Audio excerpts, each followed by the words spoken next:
جیسے کہ وہ کرونا کے شاید ہوں. جو سرکمسٹانسز ہیں اس کو دیکھتے ہوئے, اور وہ کم از کم 15 ہیں. تو اگر میں یہ کہوں کہ 41 نہیں 55-56 لوگ ہیں تو یہ غلط نہیں ہوگا, اس لیے کم از کم 15 لوگ. لیکن میں ان کو آفیشلی کرونا کی وجہ سے ڈیتھ نہیں لکھ سکتا اپنے کاغذوں میں, اس لیے کہ جو طریقہ جو ڈیفینیشن ہے, میں کوشش کر رہا ہوں کہ ایگزیکٹ نمبر یہ لوں, اس لیے کہ یہ ڈفرینٹ تنظیمیں ہیں جو تدفین کرا رہی ہیں لوگوں کی, تو ان سے ایگزیکٹ نمبر لیا. جب مجھے پتہ چلا تھا کہ کسی اور صوبے میں نمبر کافی زیادہ ہے, اگین یہ صرف سنی ہوئی بات ہے, تو جب تک ان کی تصدیق نہیں ہو جائے گی تو میں ایگزیکٹ کوئی چیز کہہ نہیں سکوں گا. کل ڈاکٹروں کے پاس ہم بیٹھے تھے, جو ہماری ایکسپرٹ ٹیم ہے. آج صبح بھی میری میٹنگ ہوئی ہے ان سے, بڑی ڈیٹیل میں وہ بتاؤں گا آپ کو, ڈسکشن ہوئی ہے. کل جب میٹنگ ہوئی تھی تو ہمیں فیڈرل گورنمنٹ نے ہی بتایا کہ جی اس وقت تک 93 کیسز تھے, 93 ڈیتھس تھی, 93 یہ ہوئی ہیں, اور یہی کہا گیا کہ جو ایکسپیکٹیشن ہے اس سے کم ڈیتھس ہوئی ہیں. تو میں نے اپنے جو ایکسپرٹس تھے ان سے پوچھا تھا کہ وہ کیا نمبر تھا کہ آپ کو تشویش ہوتی, مطلب 93 ہوئی ہیں یا 96 ہو گئی تھی جب تک ہم یہ بات ہوئی تھی, اور جب تک ہم نے دوبارہ 1-2 گھنٹے بعد ملے. تو انہوں نے کہا کہ جی ہمارا اندازہ تھا کہ 190 سے 200 کے درمیان ڈیتھس ہونی چاہیے تھی جو ہے. اس وقت میں نے تھوڑا اپنا دماغ کو جوڑا اور میں نے ان سے بھی بات کی, اس لیے کہ مجھے پتا ہے کہ کچھ ایسی ڈیتھس ہیں جو رپورٹ نہیں ہوئی ہیں, اور اس کی تعداد کا مجھے نہیں پتا. میرا یہ خیال ہے, میں اپنا خیال بتا رہا ہوں, اس کو نہ لیجیے گا, کہ پھر میں نے ڈاکٹر سے پوچھا کہ اگر یہ چلیں 200 نا, 200 آپ نے کہا ہوتی تو آپ کو تشویش ہوتی اور کچھ اور شاید سوچتے, اور ابھی 100 ہوئی ہیں 96 یا میں نے ایسی نمبر, تو آپ کو آدھی تشویش ہے نا, اس لیے تھوڑا سا. میں کہا یہی نمبر اگر 300 ہوتا کہتے ہم بہت پریشان ہوتے کہ یہی وہی ٹرینڈ ہے جو دنیا میں جا رہا ہے. اب مجھے یہ تشویش ہے کہ یہ کیا اتنی انڈر رپورٹنگ ہو رہی ہے, ہمارے سے مس ہو رہے ہیں کہ شاید نمبر 300 ہو 100 کی جگہ پہ. اور جب میں نے ڈاکٹر سے پوچھا یہ نمبر ہے تو انہوں نے کہا نہیں ہمیں بہت تشویش ہوگی, ہم اسی ٹریجیکٹری پہ جا رہے ہیں. ہماری ٹیسٹنگ جو پازیٹیو کیسز آ رہے ہیں وہ تو دنیا کے ایوریج کے برابر ہے, اس لیے 10% آپ کوئی بھی دنیا کا ملک اٹھا لیں, کوئی اوپر کہیں اوپر نیچے ہے. امریکہ میں بہت زیادہ نمبر آ رہے ہیں, 1/3 کے قریب آ رہے تھے ایک وقت میں, تو اب شاید 20% کے قریب ہے جو پازیٹیو ہو رہے تھے. ہمارے یہاں ڈسپائٹ جو میں کہہ رہا ہوں, اور WHO نے ہمیں آج بھی کہا ہے کہ سوائے سندھ کے جو WHO گائیڈ لائنز ہیں وہ ٹیسٹنگ پروسیجرز فالو نہیں ہو رہے کہیں اور. تو جو انہوں نے ہمیں بات کہی ہے تو یہ بات ہے, تو 10% سے بھی زیادہ ہوں گے اگر پراپر ٹیسٹنگ پروسیجرز فالو, اس لیے کہ ہمارا ایوریج 10% سے زیادہ ہے سندھ کا, اور پھر اوور آل پورے پاکستان کو ملائیں تو وہ 10% کے قریب بنتا ہے. آج ہمارے 10% آئے ہیں, خیر وہ اوپر نیچے ویری کرتا ہے, ایک دن 18% آئے تھے, ایک دن 20% بھی آئے تھے. یہ تشویش مجھے ہے اور اس کا میں اظہار کر چکا ہوں جو ہر فورم پہ.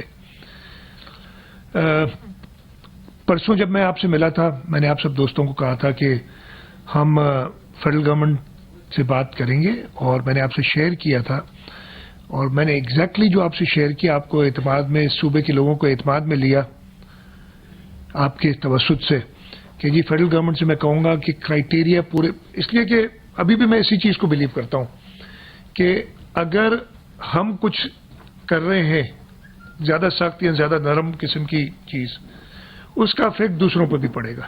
اور سملرلی ہمارے اوپر, تو انسٹیٹ کے سب الگ الگ طریقے سے چلے آگے, اگر پورا ملک کم از کم, پوری دنیا نہیں تو پورا ملک اگر ایک رجیم کے اندر چلے تو زیادہ فوائد ہوں گے, ہمیں بھی ہوں گے ان کو بھی ہوں گے. یہ اگین سب سے صلاح مشورہ کر کے ایکسپرٹ سے یہی ہم نے ان سے کہا.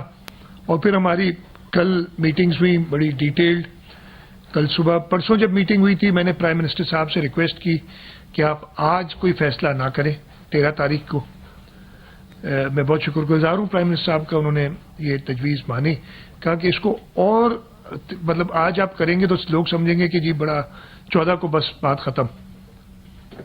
لیکن آپ اس پہ صلاح مشورہ کریں. پھر وہ صلاح مشورہ ہوئے, باقی صوبے بھی صبح کل 10 بجے بھی میٹنگ تھی, پھر کل 4:30 بجے دوسری میٹنگ تھی, اور ان میٹنگز کے بعد یہ فیصلہ کیا گیا کہ 14 دن کا لاک ڈاؤن مزید ہوگا. میں شکر گزار ہوں سب صوبوں کا, ان کی اپنی بھی یہ ویوز تھی. میں یہ کوئی کلیم نہیں کر رہا کہ میں نے کہا تھا, میں نے آپ سے اس دن بھی کہا تھا کہ پنجاب نے خود کہا تھا کہ جی 14 دن لاک ڈاؤن بڑھانا چاہیے, گلگت بلتستان نے کہا تھا, میں نے یہ دو آپ کو بتایا تھے, بٹ ایون ادروائز سب صوبوں کا یہ خیال تھا کہ لاک ڈاؤن بڑھا دینا چاہیے. اب میسیجنگ کی تھوڑی سی ہمیں سمجھنی چاہیے. ہم سمجھ رہے ہیں کوئی خطرہ ہے تبھی تو 14 دن لاک ڈاؤن بڑھا رہے ہیں. فیڈرل گورنمنٹ نے کیوں لاک ڈاؤن بڑھایا ہے 14 دن؟ مطلب کوئی ایشو تو ہے, نہیں تو کھول دیتے نا. 14 دن لاک ڈاؤن بڑھایا, اور میں یہ آپ کے توسط سے کہہ رہا ہوں پورے پاکستان میں جو ہم نے اگری کیا ہے مزید سخت لاک ڈاؤن ہوگا. یہ میں آپ سے بھی بتانا چاہ رہا ہوں. مزید ایکسیپشنز ہیں, ان کا میں ذکر کروں گا, لیکن وہ بڑی کیلکولیٹڈ, بڑی ڈسکشن کے بعد, اور کس طریقے سے ہوگا یہ ایکسیپشن اس کو ڈسکس کرنے کے بعد ہوا ہے. اگلے 14 دن اور مزید لاک ڈاؤن ہوگا. میری اور آپ کی زندگی پہ کوئی فرق نہیں پڑے گا, بلکہ اور سخت ہو جائے گا. فار ایگزامپل ایک چیز ہم امپلیمنٹ کرنے جا رہے ہیں, میں ایک چھوٹا سا دیتا ہوں, شاید ان میں سے آپ میں سے کچھ لوگ افیکٹ ہوں. ہم نے کہا ڈبل سواری اب نہیں الاؤ کریں گے موٹر سائیکل پہ, سوائے اگر کوئی خاتون ہو, فیمیل ممبر ہو کسی کی, ہم نہیں کریں گے. وہ 3-4 بچوں کے ساتھ نہیں الاؤ کریں گے. یہ مزید سخت لاک ڈاؤن کی ایک آپ کو بتایا. وہی جو پہلے ہمارا ایس او پی تھا کہ صبح 8 سے 5 بجے تک جو ہوگی, 5 بجے کے بعد اور زیادہ کریں گے. لوگوں کو ایکسیپٹ فار ایمرجنسیز نہیں نکلنا چاہیے. میں سب سے درخواست کروں گا کہ حکومت کے بتائے ہوئے کوئی اوپننگ نہیں ہوئی, مزید سخت لاک ڈاؤن کی بات ہوئی ہے وتھ ایکسیپشنز. اور میں ایکسیپشنز کے جیسے میں نے کہا ابھی ذکر کروں گا آپ سے کہ ایکسیپشنز کیا ہیں. ہم نے کل رات کو ایس او پیز جو ہیں, اور یہ فیڈرل گورنمنٹ سے ڈسکس کر کے, میں نے پرسوں جب پرائم منسٹر صاحب سے بات کی تھی اور ہماری میٹنگ ہوئی تھی, میں نے ان سے کہا تھا کہ جو آپ چاہ رہے ہیں کھولنا, یا جو ایس او پیز چاہ رہے ہیں کھولنے کے ساتھ ایس او پیز, مطلب میں نے آگے جاتے ہوئے جو کام کرنا ہے ایک سیٹ رولز, ایک گائیڈ لائنز کے تحت کرنا ہے, جس نے بھی, ہر انڈیویجول نے. تو میں نے کہا کہ وہ ایس او پیز آپ ہمیں دے دیں اور ہم آپ کو اس پہ رسپونڈ کر دیں گے, اور پھر کل جب ہم بیٹھیں گے, پرسوں کی بات ہے, ہم انہی پہ ڈسکشن کریں گے. ہماری جو میٹنگ ہوئی ایس او پیز انہوں نے دیے, ہم نے 4 صفحے کا ایک جواب انہیں اس پہ دیا. اور جب کل صبح 10 بجے میٹنگ ہوئی تھی, پرائم منسٹر صاحب سے پہلے اسد عمر صاحب نے کی تھی, ہمارے خط پہ ڈسکشن ہوئی. مطلب وہ بیس تھا جس پہ ہم نے بتایا تھا کہ کیا کیا ہم چاہتے ہیں, اور جیسے آپ نے سنا ہوگا 98% اتفاق